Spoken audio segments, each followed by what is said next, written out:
Hello friends, welcome to cooking Harini. நம்ம cook ரூமில் ரொம்ப ஹெல்த்தியான பிரேக்ஃபாஸ்ட் டின்னர் ரெசிபி தான் பார்க்க போகிறோம்.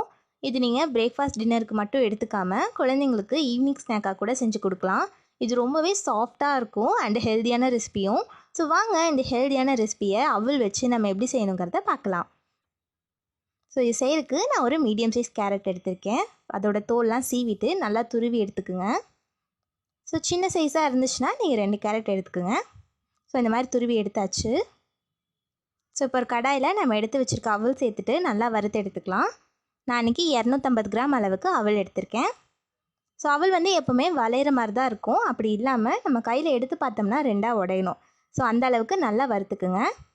மீடியம் ஃப்ளேமில் வச்சு ஒரு 5 நிமிஷம் வறுத்திங்கன்னா கரெக்டாக இருக்கும்.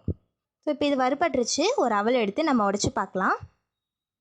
ஸோ இந்த அளவு உடையணும். இப்போ ரெடி ஆகிடுச்சு. ஸ்டவ் ஆஃப் பண்ணிடலாம். ஸோ நம்ம வறுத்த அவலை நான் 2ஆக பிரித்து வச்சுருக்கேன். 125 கிராம் 125 கிராம்னு. ஸோ இதிலிருந்து ஒரு பாதி மட்டும் எடுத்துகிட்டு ஒரு மிக்ஸி ஜாரில் சேர்த்துக்குங்க. ஸோ சேர்த்துட்டு நல்லா ஃபைன் பவுடராக நம்ம அரைச்சி எடுத்துக்க போகிறோம். ஸோ இதை அரைச்சிட்டு வந்துடலாம். ஸோ நல்லா ஃபைன் பவுடராக அரைச்சி எடுத்தாச்சு. ஸோ இந்த மாதிரி பார்த்துக்குங்க. ஸோ இது இப்படியே இருக்கட்டும். இப்போ ஒரு கடாயில் 2 டேபிள் ஸ்பூன் அளவுக்கு ஆயில் ஹீட் பண்ணியிருக்கேன். அதில் 1 ஸ்பூன் அளவுக்கு கடுகு சேர்த்துக்குங்க. கடுகு நல்லா பொரிஞ்சதுக்கப்புறமா 1 ஸ்பூன் அளவுக்கு கடலைப்பருப்பும் உளுந்து பருப்பும் சேர்த்துக்கலாம்.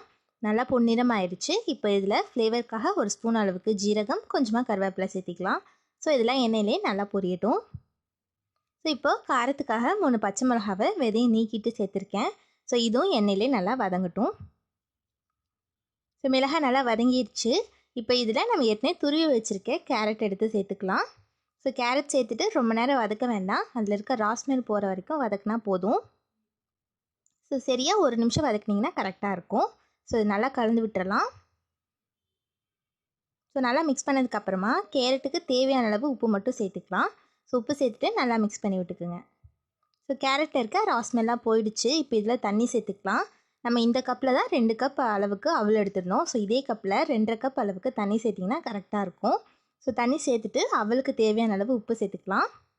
ஸோ தண்ணி லைட்டாக கொதிக்க ஆரம்பிக்கட்டும். ஸோ தண்ணி நல்லா கொதிச்சிருச்சு. இப்போ இதில் நம்ம பொடி பண்ணி வச்சுருக்க அவல் சேர்த்துட்டு நல்லா கலந்து விட்டுக்கலாம். ஸோ நல்லா கலந்து விட்டதுக்கப்புறமா நம்ம பேலன்ஸ் வச்சுருக்க 1 கப் அவலும் இதிலே சேர்த்துட்டு நல்லா கலந்து விட்டுக்குங்க.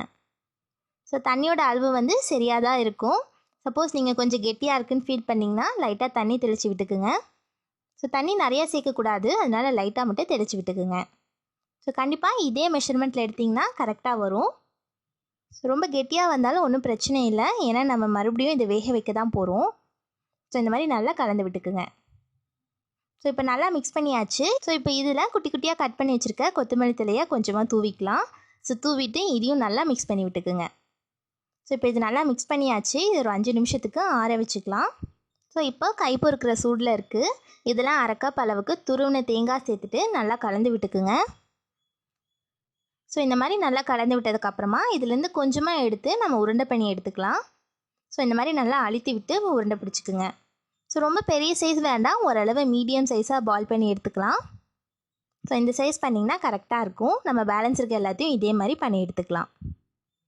ஸோ நம்மளோட உருண்டைகள்லாம் ரொம்ப சூப்பராக ரெடி ஆகிடுச்சு. இப்போ இதை ஸ்டீம் பண்ண போகிறோம். அதுக்காக ஒரு இட்லி பிளேட்டில் ஆல்ரெடி ஆயில் க்ரீஸ் பண்ணி எடுத்திருக்கேன். ஸோ அதில் நம்ம ரெடி பண்ணி வச்சுருக்க உருண்டைகள்லாம் அடுக்கிக்கலாம். ஸோ இதில் தேங்காய் நம்ம ஃபைனலாக தான் சேர்த்துருக்கோம். ஸோ அதனால் இது வெந்ததுக்கப்புறமா அதோட மனம் ரொம்ப சூப்பராக இருக்கும். அதனால தான் நம்ம அதை கடைசியாக சேர்த்தோம். ஸோ இது ரொம்ப லைட்டாக இருக்கங்காட்டி கண்டிப்பாக உங்களோட பிரேக்ஃபாஸ்ட் இல்லை டின்னராக இதை எடுத்துக்கலாம். ஸோ இந்த மாதிரி எல்லாமே அடுக்குனதுக்கப்புறமா இது ஸ்டீம் பண்ணி எடுத்துக்க போகிறோம். இது ஆல்ரெடி ஹாஃப் குக்கில் தான் இருக்குது. ஸோ அதனால் ரொம்ப நேரம் வேக வைக்க வேண்டாம். ஒரு 5 நிமிஷம் வேக வச்சிங்கன்னா கரெக்டாக இருக்கும். ஸோ எல்லாம் ரெடி ஆகிடுச்சு. இதை வேக வச்சு எடுத்துக்கலாம். இப்போ இதை வேக வச்சு எடுத்தாச்சு. சூப்பராக வெந்திருக்கு. இதை வேறு பிளேட்டில் மாற்றி எடுத்துக்கலாம். ஹெல்தியான அவல் உருண்டை ரொம்ப சாஃப்டாக ரெடி ஆகிடுச்சு. இதை பிரேக்ஃபாஸ்ட் டின்னராக மட்டும் இல்லாமல் ஈவினிங் ஸ்நாக்காகவும் கண்டிப்பாக ட்ரை பண்ணி பாருங்கள். இந்த ஹெல்தியான ரெசிபியை செஞ்சுட்டு எப்படி வந்துச்சுங்கிறத மறக்காமல் கமெண்ட் பாக்ஸில் கமெண்ட் பண்ணுங்கள். இந்த வீடியோ பிடிச்சிச்சின்னா லைக் கொடுங்க. உங்கள் ஃப்ரெண்ட்ஸ் கூட ஷேர் பண்ணுங்கள். மறக்காமல் கமெண்ட் பண்ணுங்கள். குக்கிங் ஹரிணி சேனலை நீங்கள் சப்ஸ்கிரைப் பண்ணினா கண்டிப்பாக சப்ஸ்கிரைப் பண்ணிக்கோங்க.